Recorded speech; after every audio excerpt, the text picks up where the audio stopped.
पर्चों के उत्तर संक्षेप में क्रमशः देने का विचार है। सबका उत्तर आएगा या नहीं, बुद्धि में बात उपजेगी या नहीं, ये भगवान के हाथ है। सजातीय वस्तु का ग्रहण जल्दी होता है और विजातीय का देर से होता है। अपने जिस प्रकार के भाव हैं, विचार हैं, उसी प्रकार की वस्तु यदि मिल जाती है तो उसका ग्रहण जल्दी होता है, और उससे विरोधनीय वस्तु यदि अच्छी भी है तो उसके ग्रहण करने में जरा कठिनता होती है। तो इसलिए साधना में जिसकी जो साधना हो उसके अनुकूल पदार्थों का, परिस्थितियों का संग्रह और संग करना उचित है। जैसे एक आदमी भगवान श्री कृष्ण का उपासक है, एक भगवान शंकर का उपासक है, किसी का कोई उपासक हो, वो यदि दूसरी चीजों को बार बार सुनता रहे, उसकी विरोधी चीजों को भी सुनता रहे, तो क्या होगा, उसकी बुद्धि उसे ग्रहण तो करेगी नहीं पूरा पूरा, और अपने विषय में संदेह पैदा हो जाएगा, ये करें कि वो करें। तो ऐसी अवस्था में उसके लिए वो चीज अच्छी होने पर भी साधन में विघ्न कारक हो। तो साधना का स्वरूप दूसरा है और सुनने की कौतूहलता का रूप दूसरा है। ये बड़ा अंतर है भला।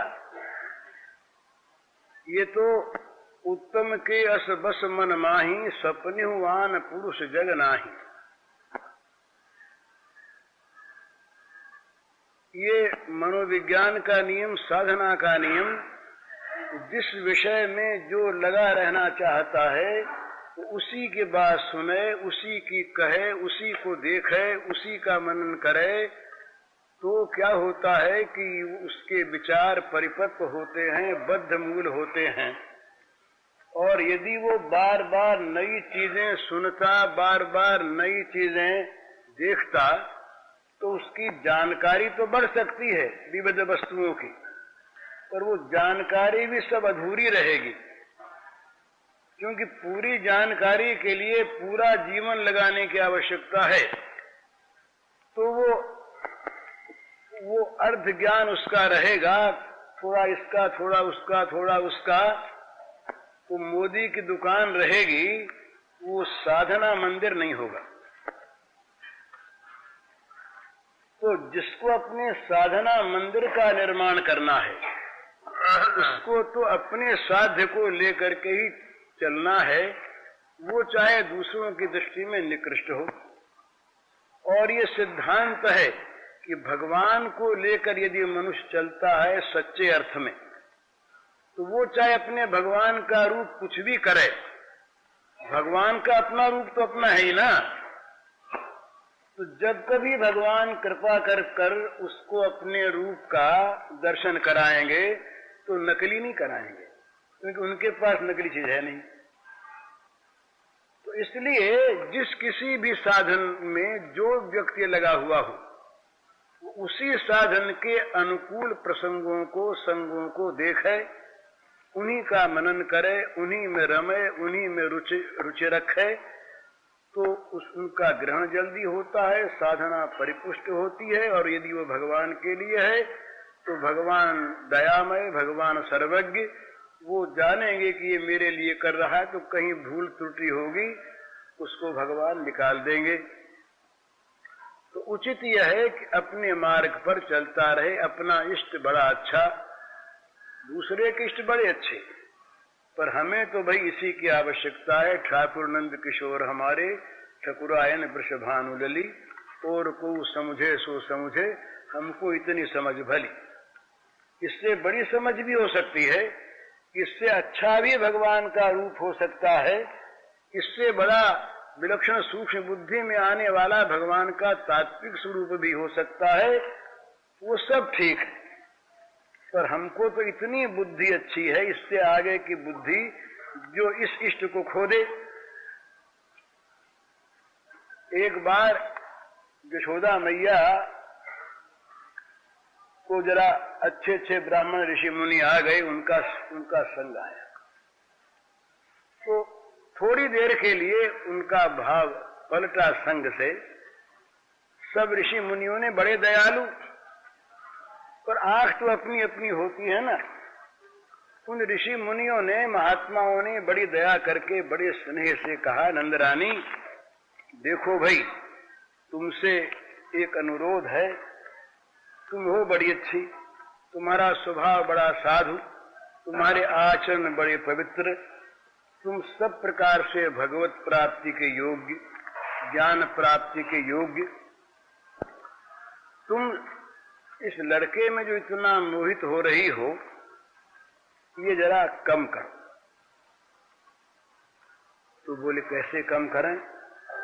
तो कहा भाई ज्ञान को प्राप्त करो, ज्ञान के प्रकाश में जितने भी ये तम हैं माया के, ये सब हट जाते हैं और यथार्थ वस्तु के दर्शन होते हैं।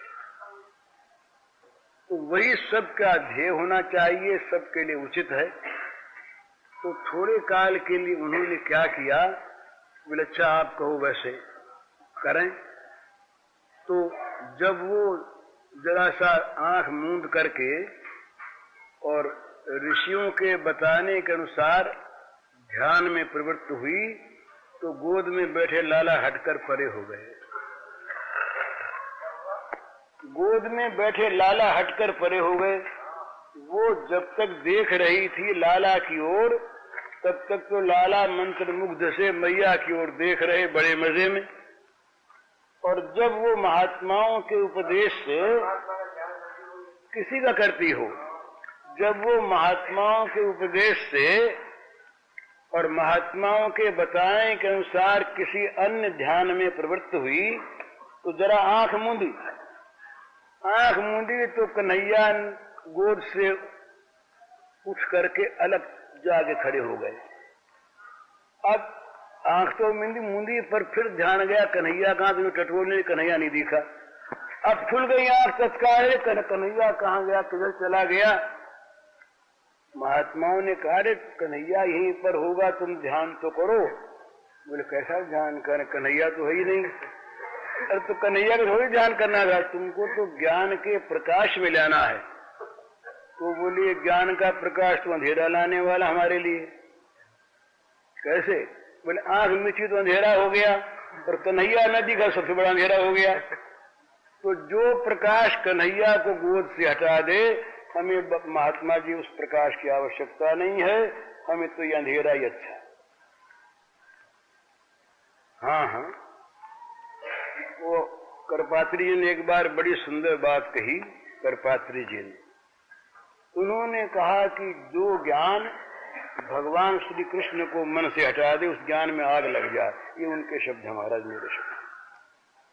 और मधुसूदन सरस्वती ने तो 15वें अध्याय की टीका में लिखा, मधुसूदन सरस्वती ने, अद्वैत सिद्धिकार, वो कहते हैं कि जो श्री कृष्ण को भगवान नहीं मानते वो नरकगामी होंगे।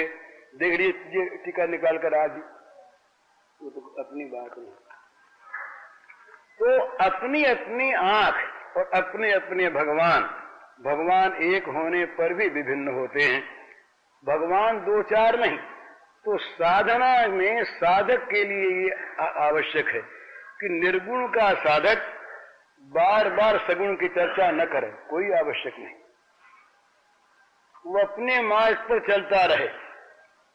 भगवान तो निर्गुण है ही, जहां हम उनको सगुण मानते हैं वहां भी निर्गुण ही है। वहां की व्याख्या भगवान ने स्वयं की। पद्म पुराण में भगवान शंकर के साथ भगवान श्री कृष्ण का संवाद है। उसमें उन्होंने सगुण की निर्गुणता का और साकार की निराकारिता का अर्थ समझाया है श्री कृष्ण ने, शंकर जी। तो उन्होंने वहां पर कहा कि मेरे जो गुण हैं वे गुण प्राकृतिक गुण नहीं हैं, सत्व रज तम जो हैं ये गुण मेरे में नहीं है। मेरे जो गुण हैं वो स्वरूप भूत गुण हैं, तो इन गुणों से मैं सर्वथा रहित, इसलिए मैं सगुण भी निर्गुण हूं। और मेरा जो स्वरूप है ये आकार श्री विग्रह, ये पांच भौतिक आकार वाला नहीं। तो पांच भौतिक आकार से रहित होने के कारण मैं साकार होता हुआ भी निराकार हूं। तो इसलिए उनमें सगुण में भी निर्गुणता और साकारता में भी निराकारता नित्य प्रतिष्ठित रहती है। और जहां साकारता और सगुणता को हम नहीं देखते वहां वो निर्गुण निराकार है ही। इस अवस्था में निर्गुण का उपासक सगुण वाले को मंद अधिकारी तो न बतावे, नीचा तो न बतावे, खंडन मंडन न करे, तो अपने निर्गुण के मार्ग पर सीधा चलता चले, ये उसके लिए आवश्यक है। इसी प्रकार साकार सगुण भगवान की पूजा करने वाले उपासक जिस रूप और जिस नाम में उनकी रुचि हो उसी में लगे रहें और उसी की अनुकूल बातों को सुनते देखते रहें। ये इसलिए ये जो संप्रदाय है ना, संप्रदायों को अगर अच्छी दृष्टि से हम देखें तो बड़े काम की चीज। भाई बार बार मार्ग बदलते रहना, आज एक कल दूसरा परसों तीसरा, तो किसी मार्ग पर भी आगे नहीं बढ़ सकता। तो अपने मार्ग पर चलते रहना, ये अपने संप्रदाय के अंतर्गत रह करके भगवान को पाने की चेष्टा करना, इसमें क्या बुरी बात है। तो इस दृष्टि से गुरु इष्ट संप्रदाय ये सब अलग अलग हुआ करते हैं और इनका अलग होना रुचि के अनुसार होता है। साधन अनेक साध्य एक, ये सिद्धांत है। भला सबको एक रस्सी में बांध करके नहीं ले जाया जा सकता, विभिन्न रुचि के लोग हैं। कल एक माई ने कहा कि शीतला और दुर्गा तो एक है, वो शीतला दुर्गा तो एक है, इसमें कोई संदेह नहीं, पर वो गधे पर चढ़ती है, वो सिंह पर चढ़ती है। एक ही के दो रूप है ना। वो हाथ में शस्त्र लेती है, ये हाथ में ये छाछ और झाड़ू लेती है, सूप और झाड़ू लेती है, सफाई करने वाली है। तो सफाई करने वाले शीतला को जहां मनाना हो वहां उसके हाथ में झाड़ू और सूप देना पड़ेगा। टोकरी झाड़ू लिए बिना सफाई कैसे करेगी? और गधे बिना कूड़ा कौन ढोएगा? तो जरूरत है जहां किसी दैत्य के सामने जाना हो वहां दुर्गा, वो दशप्रहरण धारिणी माँ दुर्गा सिंह वाहिनी वो, और जहां किसी रक्त बीज का रक्त पीना हो वहां चामुंडा देवी आवेंगी। तो चामुंडा में, शीतला में, दुर्गा में, लक्ष्मी में, सरस्वती में, महाकाली में, तारा में अंतर नहीं, परंतु महद अंतर है। अपने अपने स्थान में अलग अलग साधना की आवश्यकता होती है। हर आदमी, बच्चे की साधना पढ़ाई अलग और एमए क्लास वाले के अलग, पढ़ना दोनों को है। और इसी प्रकार से एमए क्लास में भी किसी ने साइंस लिया है, किसी ने कॉमर्स लिया है, कोई कानून का विद्यार्थी है, तो सभी एमए क्लास के हैं, पर सबकी रुचि अलग अलग, सबकी शिक्षा अलग अलग, और शिक्षा के बाद एमए डिग्री में भी उनके अलग अलग वर्ग होते हैं। भाई ये साइंस का एमए है, ये विज्ञान का एमए है, ये कॉमर्स का एमए है, अलग अलग होते हैं। तो इसलिए अलग अलग होना कोई बुरी चीज नहीं है और उसकी आवश्यकता है। उसमें अगर घोल मटोल कर दें तो न इसका रहेगा न उसका रहेगा। तो ये जो बहुत सुनना बहुत कहना है, ये साधकों का काम नहीं है। ये तो सुनने के शौक वालों का और कहने के शौक वालों का काम है। अच्छी शौक है इसलिए अच्छी बात है, बुरी चीज नहीं। इससे लाभ होगा इसमें कोई संदेह नहीं। भगवान के गुणानुवाद अच्छी बातें कैसे भी कार्य में जाएं, ये लाभदायी नहीं है, जरा भी संदेह नहीं। तो इसका खंडन जरा भी नहीं, जितना प्रचार उतना अच्छा। तथापि जो एकांत साधक है उसके लिए बहुत सुनने की, बहुत जानने की आवश्यकता नहीं। थोड़ा जाने, थोड़ा सुने, और जो जाने जो सुने उसको जीवन में उतारना शुरू कर दे, ये साधक का काम। आज एक बात सुनी, कल दूसरी सुनी, आज एक का खंडन किया, कल दूसरी का मंडन किया, इसमें उसका जीवन चला जाता है। तो पक्षपात तो न करे, पर अपनी चीज को अपनी ही माने। अरे भाई, दूसरे का पति बड़ा सुंदर, बड़ा अच्छा, बड़ा गुणवान, पर पतिव्रता के लिए तो अपना वो काला कलूटा जैसा गुणहीन भी अगर पति है तो वही उसका है। वो अन्य की ओर नहीं ताकना चाहती। स्वधर्मे निधनम श्रेय परधर्मो भयावह। अच्छा भी परधर्म जो है वो ग्राह्य नहीं। परधर्म का अर्थ यहाँ पक्षपात नहीं, खंडन नहीं, कि किसी के प्रति घृणा नहीं, नफरत नहीं, किसी को बुरा और नीचा मानना नहीं, सबके प्रति सम्मान। हमारे वो ऑफिस में टंगी रहती ईसा की तस्वीर एक। हम ईसा बड़े प्रिय हैं और हम वैसे कूक मंडूक सनातनी माने जाते हैं। तो एक सज्जन आए सनातन धर्मावलंबी।